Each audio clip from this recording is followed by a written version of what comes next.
Hi, this is Brad Zitzner, and I'd like to welcome you to this week's 2-Minute Tip of the Week. Today I want to talk about two things that we have tried in our business that have not worked out well for us. Our method for buying properties has been primarily buying foreclosures after they've gone through the sheriff's sale and then they're listed by an REO agent.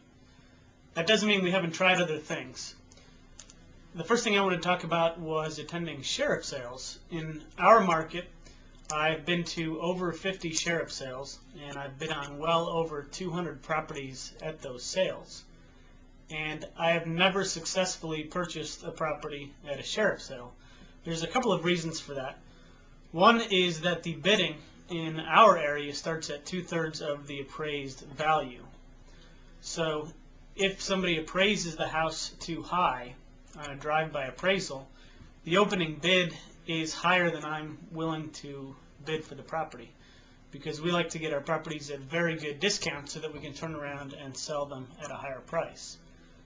The second reason is once we're at the sheriff's sale, we often get outbid by other investors. So many of the other investors are willing to pay a lot more than we are, therefore rarely are we in the ball game.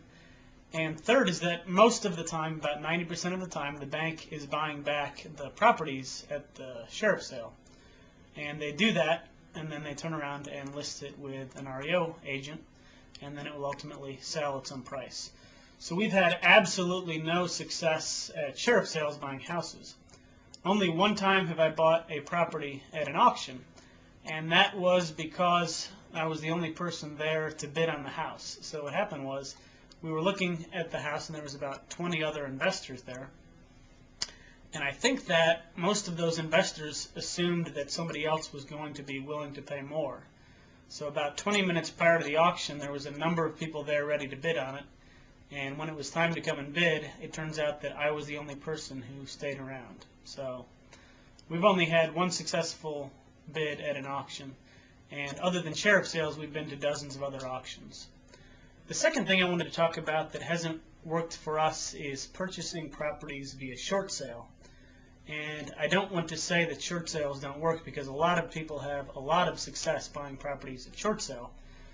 But for us, the time that it takes to deal with short sales and negotiate with the bank and meet with the property owner and the back and forth and then dealing with the emotions involved for the property owner has outweighed the benefits of getting the property at a cheaper price, primarily because we've been able to get properties at very good prices that are just listed through the MLS on REO deals. So we've tried a number of times to work with short sales, and we've just determined that the time commitment that it takes does not outweigh any kind of increased discount that we would get for a short sale. So those are the two things that haven't worked for us when trying to buy properties, and that was this week's 2-Minute Tip of the Week, and I hope it was helpful.